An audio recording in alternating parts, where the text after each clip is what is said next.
always, my name is Chris Perez, and I wanted to continue today's episode in our series of burnout. Today we're going to be talking about professional burnout. In 2019, the World Health Organization described burnout as a syndrome that occurs from chronic workplace stress that has not been successfully managed. And so today we'll be interviewing a very special guest. We have in our studio Lisa Leary Perez, who is, full disclosure, she is my wife. She has been diagnosed with PTSD, has experienced burnout firsthand, and is a corporate executive.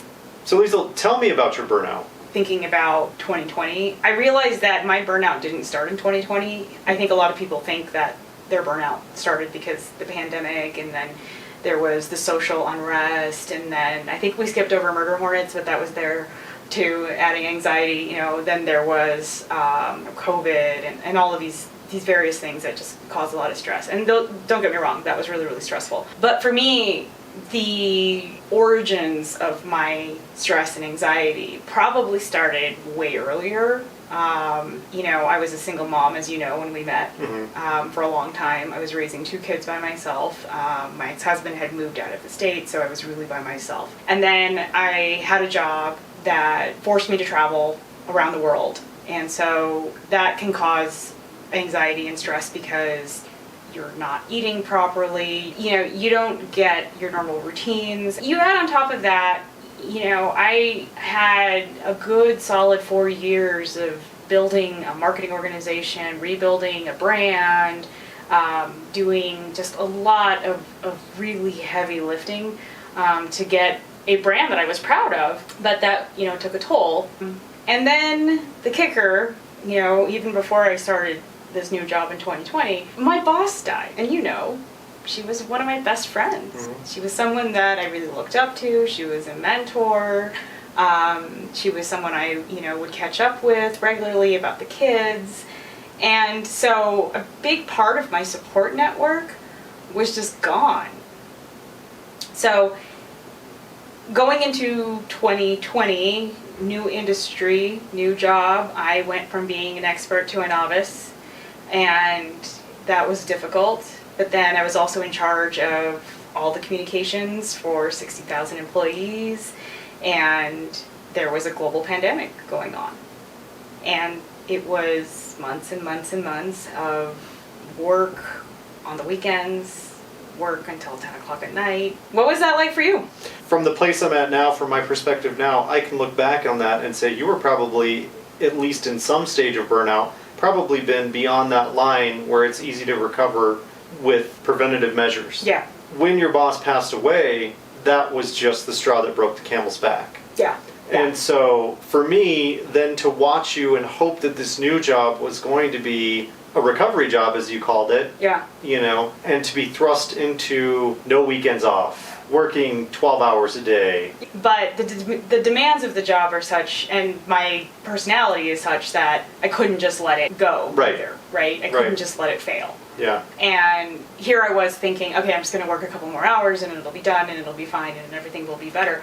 By the end of it, I couldn't even send emails out without having complete anxiety attacks. It would take me hours to write an email. That probably would have taken me like 10 minutes before. So this is a really important area that I want to help people kind of recognize burnout in themselves. And so, one of those things was the emotional and physical exhaustion that you felt. It's funny because exhaustion isn't just I want to sleep all the time. In fact, that I actually couldn't sleep. Right. I was getting up 2 or 3 times a night, oftentimes, sometimes waking up with anxiety. Yeah. From a dead sleep. The depersonalization was there as well. Yeah. And so, I want you to be able to describe that for people, because I think that's a term that seems really nebulous, but when you actually describe it, then it makes sense. So depersonalization for me felt oftentimes I would be on a call, yet another Zoom call, and somebody would just ask a question and I would be annoyed that person asked that question. Previously as a manager, I've been really patient with my people. I've been, a mentor. So the fact that I couldn't even connect with the fact that maybe other people were struggling or they didn't understand, or things that I might have celebrated in people in the past suddenly were my biggest grievances against them. That's not me, really.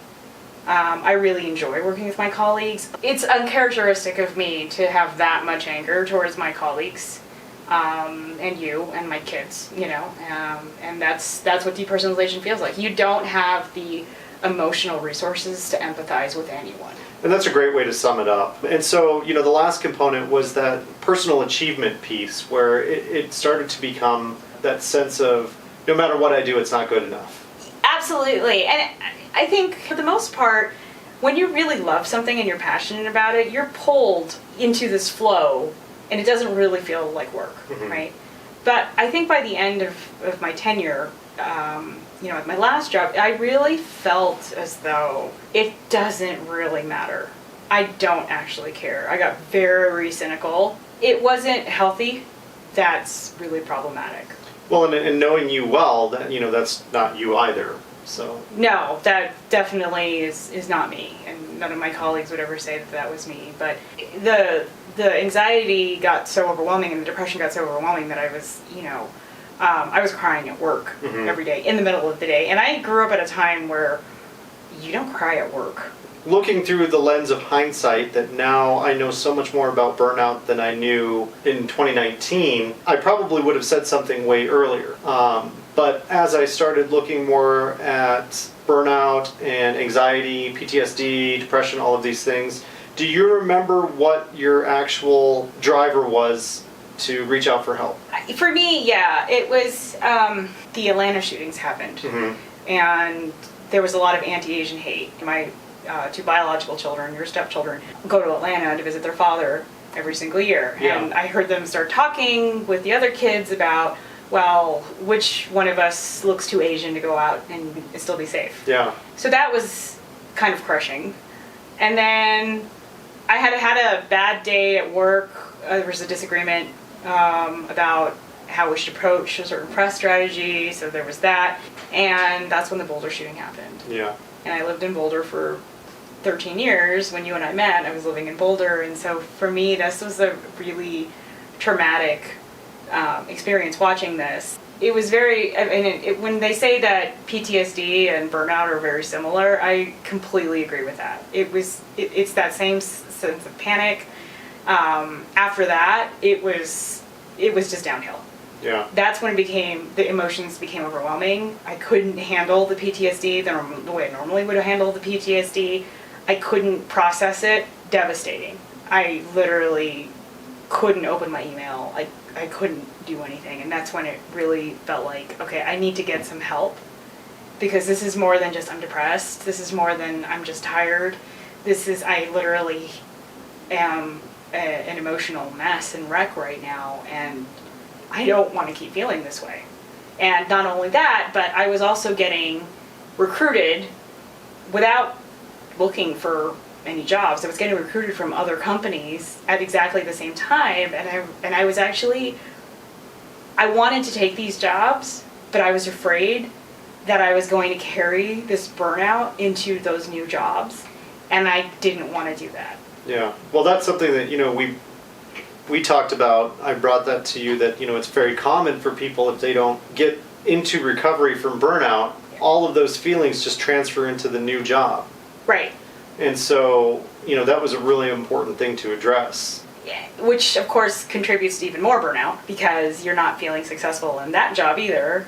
And then you start thinking that is who you are, and that is a way of life. So tell me what's been very helpful and has helped put you in a better place to transition into a new job. So a couple of things. I went on medical leave. I realized, and with your support too, that I didn't have to stay at this job, that it wasn't giving up, and that I really could take a break. I think you were doing the research on burnout at that point too, and so you were understanding more about what this was like for me. Mm-hmm. What also helped with my burnout is I started going back to my therapist. There was the acupuncturist, reducing the amount of caffeine I was consuming, reducing the amount of alcohol I was consuming. I am also on Lexapro, which is the first time I've ever been on an antidepressant in my life.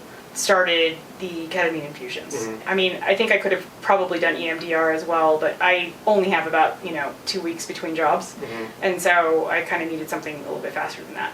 And so it felt like the right type of treatment that would work with what I wanted to accomplish, and so I was willing to try it. It was helpful from the first infusion. I definitely had a sharp decrease in my anxiety. I was also able to process some of the grief from Peggy's death. Mm-hmm. It's been better for me. If I were to explain what it feels like to say goodbye to a colleague, who's also a friend, your brain knows that she's gone, but your heart's not really ready to let it go. Yeah. And I think finally I was able to just let it go and understand that her energy is still here, even if her body is not. I've been able to concentrate more. Like, I've actually already started, doing some of the things that I need to do for my new job, even though I haven't officially started yet. But that has been a lot easier for me to accomplish and to manage. I would say I'm almost back to my pre-pandemic and grief kind of levels in terms of, being motivated and being able to concentrate. Definitely, I feel a greater sense of calm, no anxiety attacks from opening the email, able to accomplish things, able to actually have the energy to exercise. And I know everyone says, oh, you should exercise and that will help your mental health. But when you're in burnout, you don't have those resources. Mm-hmm. You don't even want to get out of bed. And so the thought of going out and exercising is like exhausting just thinking about it.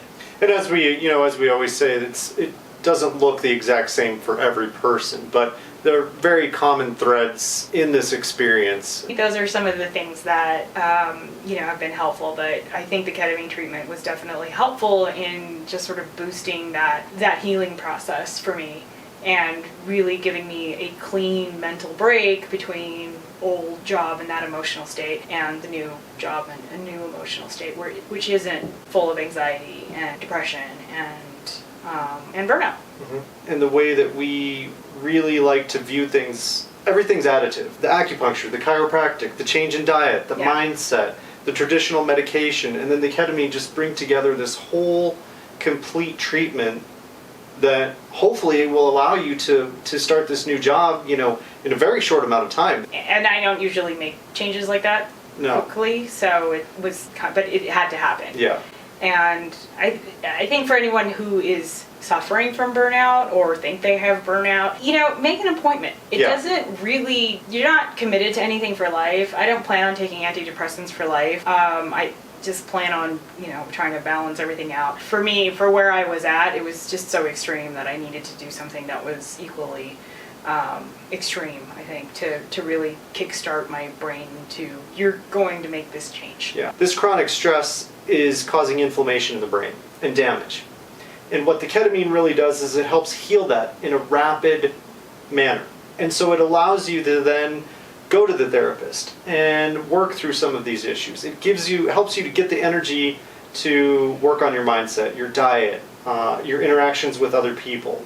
And so that's why I really love the benefit, and it's been very encouraging to watch your journey with it.